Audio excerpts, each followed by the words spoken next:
this is interesting to me because you had this.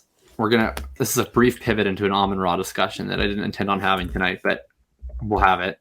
I want it clear that I'm not an Amon-Ra hater. Like I am and have always been an Amon-Ra lover. In fact, I was an Amon-Ra lover long before Drew was an Amon-Ra lover. But no, I love Amon-Ra. My question is, like, once we're in that conversation where it's no longer where he's no longer the guy who's out producing and out peripheраling everyone he's valued around. Like once we're actually in the spot where it's like, oh, okay, is he in the wide receiver 3 conversation? I think that's where I'm tapping the mat on Amon-Ra for, ironically, similar reasons why you've tapped the mat on Olave when we've had that conversation at that price level, is that I don't really want to buy of all of the guys who are at that level. I think I'd rather bet on the guys who do it the way that most guys do it than the way that not guys do it. You know what I mean? Like Amon-Ra's route profile. Do you know what percentage of production that Amon-Ra's had on go routes this year? Percentage of receiving yards he's had on go routes this year? No. 0%. He hasn't registered a yard on a go route this year.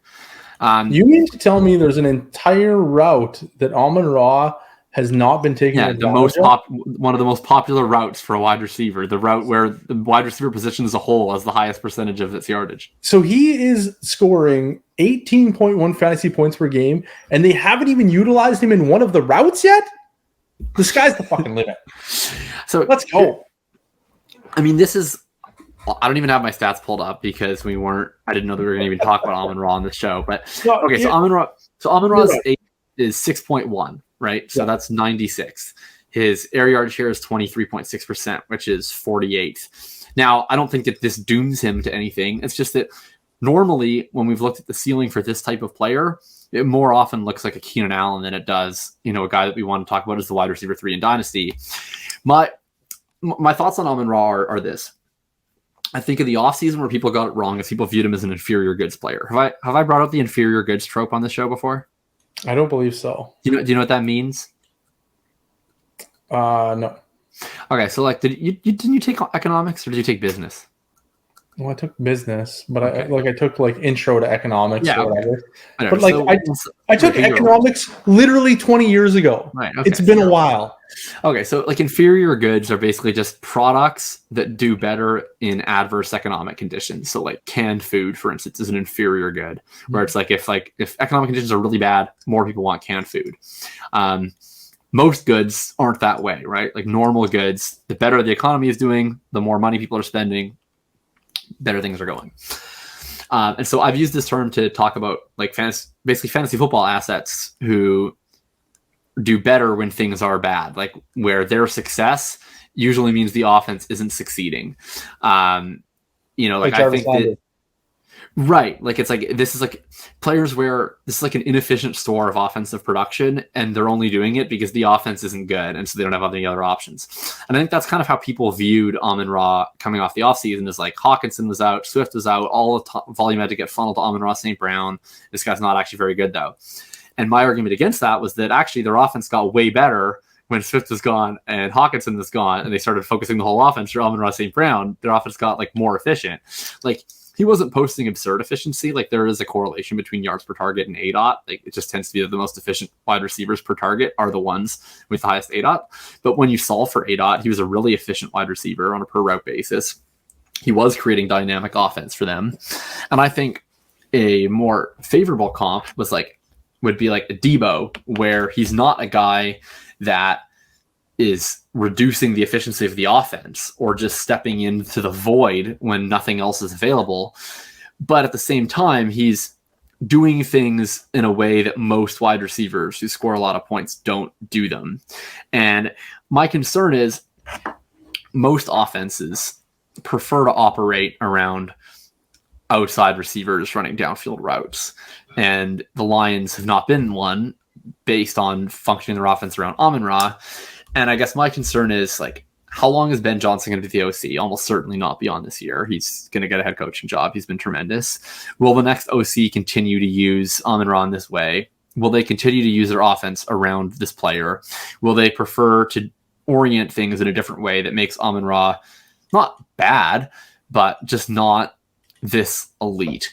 And like my concern would be that he has a year that looks more like Debo's 2022, where I understand that like the efficiency and the fantasy points over expectation and stuff isn't the same, but just the general idea of an offense calibrating themselves around a player who isn't the type of player that offenses normally calibrate themselves around, that isn't as likely to continue. Whereas with like an AJ Brown or a CeeDee Lamb or a Garrett Wilson, it's like these are the types of wide receivers that offenses typically do calibrate themselves around. So I don't have those concerns. Yeah, I think that's a perfectly fine counter to Amon-Ra being the wide receiver 3, which is again back to wide receiver 3 doesn't. It's like right. Such a there isn't a clear one, and that's why it's such a like nothing discussion. I guess where I would come back to with this is to tie it back to Trey Lance is, would we rather have Trey Lance or would we rather have whatever wide receiver 3 you happen to pick? And right. I think he's right there. I don't know that I definitely prefer Trey Lance, but I think there's some guys in that tier that I would prefer Trey Lance to. I think Amon-Ra for me just is a little bit more secure. Like we've seen him have a year and a half of quite good production now. And therefore I think he's like pretty locked into like 16, 17 points a game.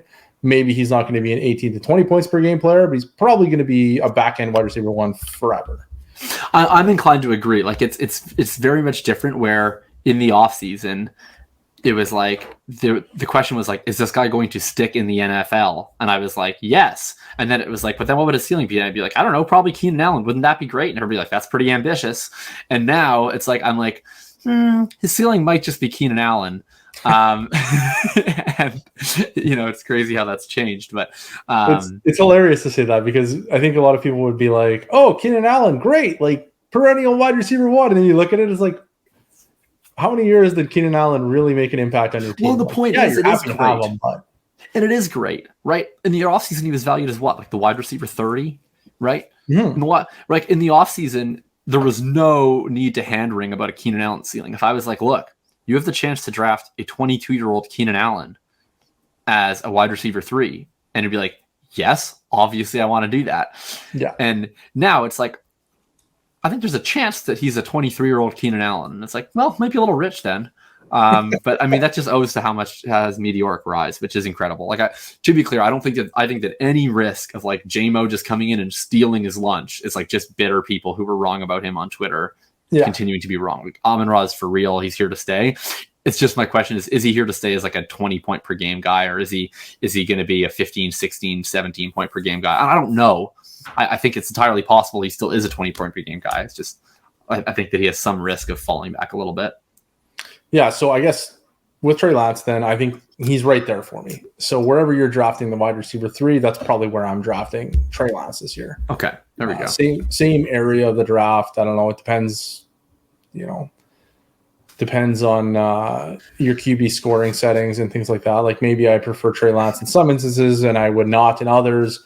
If you're playing in a half PPR or a full PPR, that's going to change things for Amon-Ra for me. I like him more in a full PPR. Oh, obviously. Yeah, you need him in a full PPR. And, that kind of thing, it would kind of impact where we're putting Trey Lance in that discussion. As far as running backs go, like I think there's like 4, maybe 5 that I would consider maybe ahead of him. And even that, I'm not 100% sure I feel that strongly about that.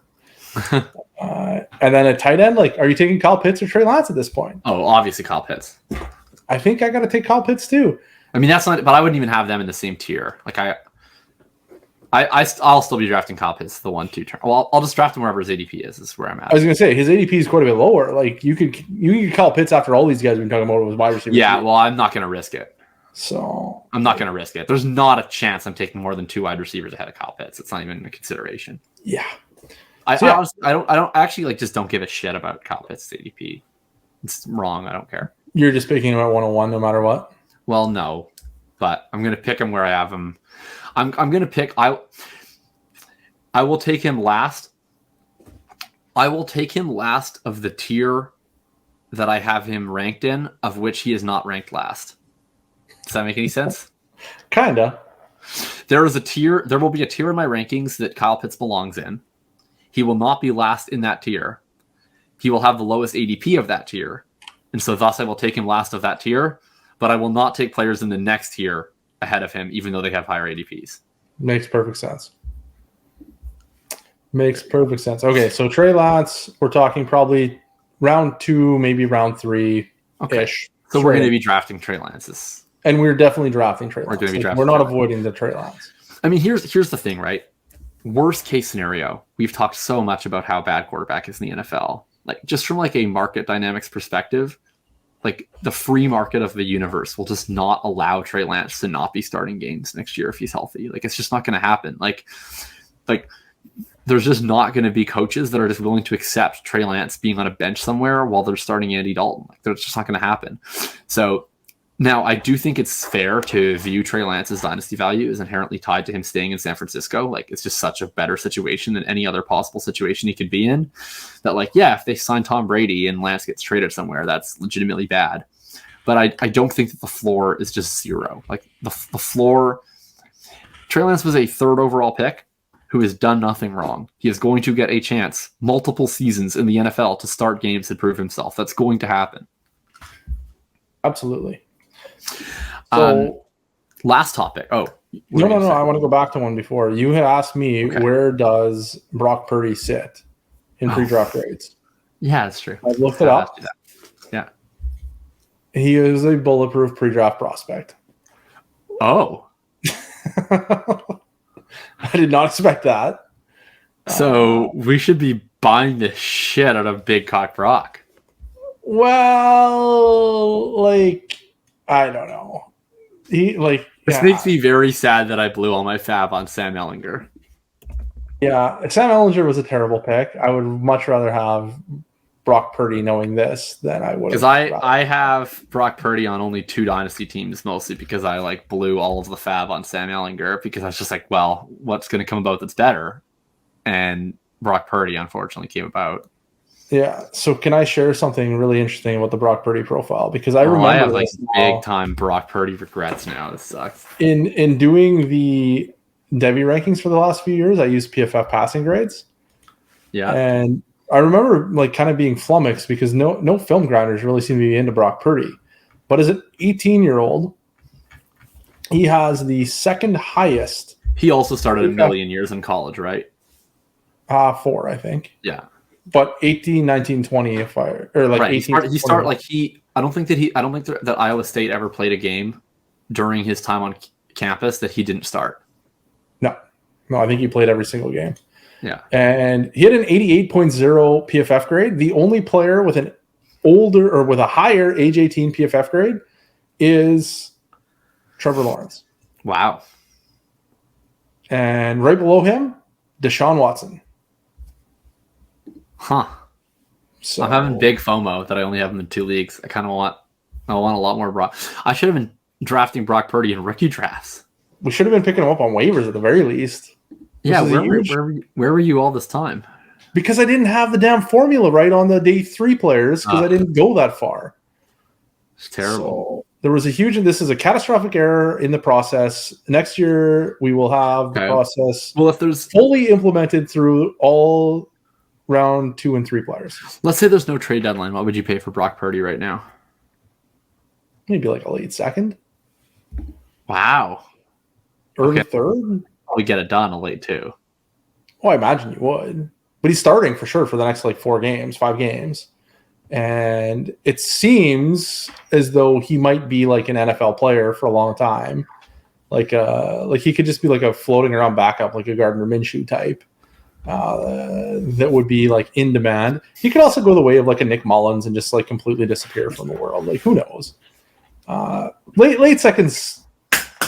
It would have to be a very strong contender where I couldn't get like Ryan Tannehill. Okay. Like it would be a Hail Mary at that point. Man, I'm so mad that I didn't have all my fab. I'm never going to spend fab again. I would do anything to have 30 Brock Purdy shares. Yeah. God, it sucks.